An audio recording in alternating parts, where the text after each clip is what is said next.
What's happening? Another video, another reaction. How Michael Jordan's prime season broke mathematics. Let's get into it. This should be an interesting video.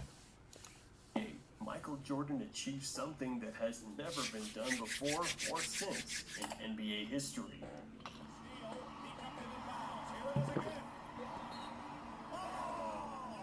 He won the MVP award, the Defensive Player of the Year award, and led the league in scoring, all in the same season. That's insane, man.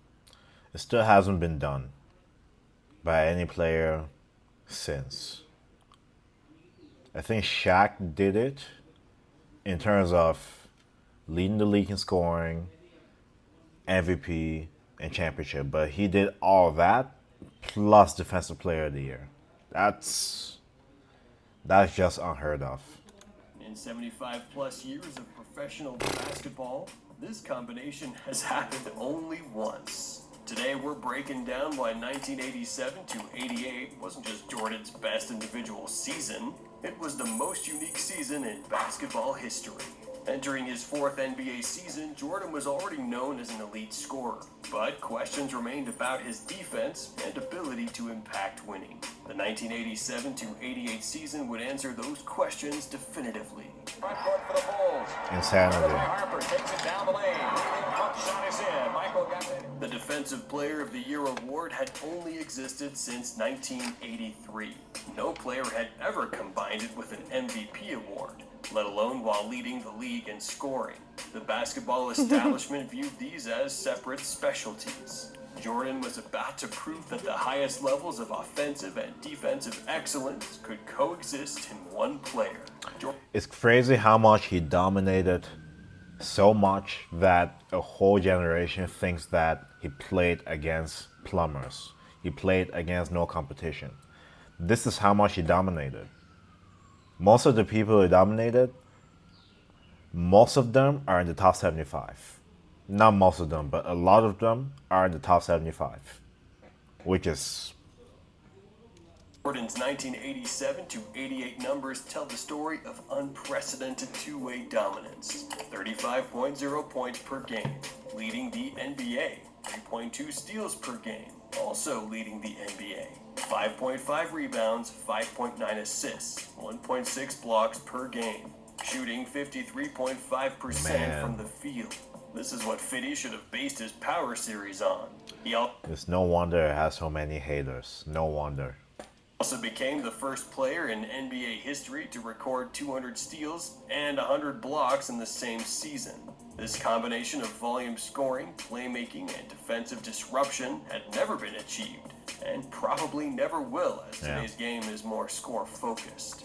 The Chicago Bulls improved to 50 and 32, a significant jump aided by the addition of rookies Scottie Pippen and Horace Grant. But Jordan's individual excellence was the driving force. When the awards were announced, Jordan had accomplished the impossible. Excuse me, I was up early.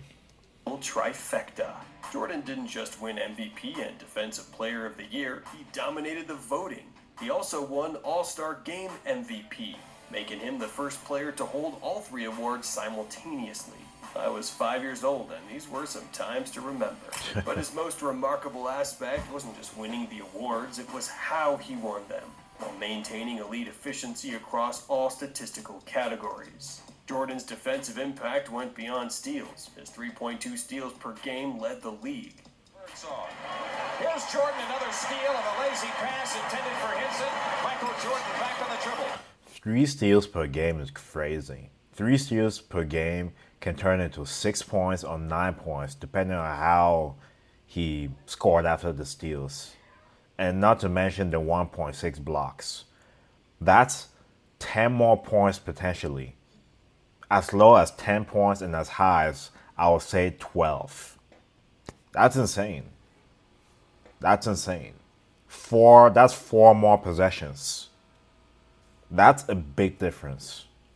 Especially in the playoffs, 4 more possessions. That's a big difference. Sidesteps Birdsong, gives it to Grant down the lane for a jam. But he also averaged 1.6 blocks, exceptional for a guard. He was named to the All-Defensive First Team. The combination of leading the league in steals while maintaining elite scoring efficiency was unprecedented. I'll say 4 to 5 more possessions. Most high-volume scorers see their defensive numbers decline due to energy expenditure. Jordan proved that elite defense could coexist with elite offense at the highest level. His steal rate of 3.2 per game remains one of the highest ever recorded by a scoring champion. To understand how rare this achievement is, consider that in the 40-plus years since the DPOY award was created, no other player has even come close to this combination. The closest anyone has come was Hakeem Olajuwon, who won DPOY while averaging 27 points per game, still 8 points short of leading the league in scoring. Wow. The 1987-88 season established Jordan as the complete basketball player. He would go on to win 5 total MVP awards and 6 championships. Man. But this season proved he could dominate both ends of the floor simultaneously. Modern analytics have only reinforced how remarkable the season was, leading the league in 2 major statistical categories while winning both major individual awards in the same season. Represents a peak that no current player has approached. Players like Giannis Antetokounmpo have won MVP and DPOY in different seasons. Kawhi Leonard won DPOY but never led the league in scoring. The combination remains Jordan's alone. Wow. Jordan's 1987-88 season represents. It's like the more you dig into Jordan's career, the more you know he's the best player ever. It's like the La Media, they call it.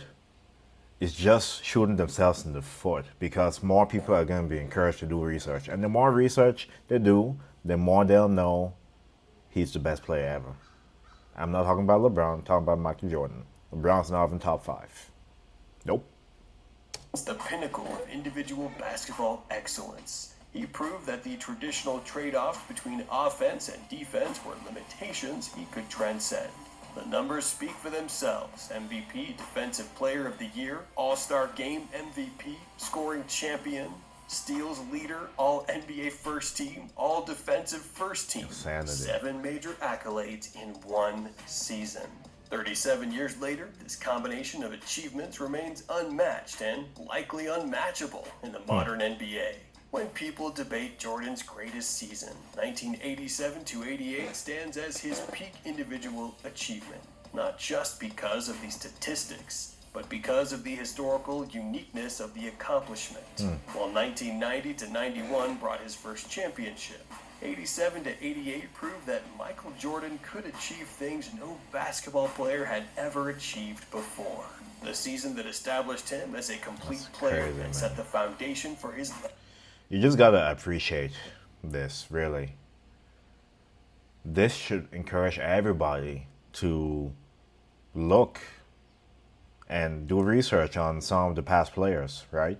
Don't just be fixated on what you see now, because what you see now isn't the end all be all. Because there's players in history far better than what we give them credit for. Cannot be called them plumbers and all that. That's crazy. But anyways, I conclude my video. Thank you so much for watching. Let me know your thoughts in the comment section. And stay tuned for more reaction videos. God bless. And that's it from me.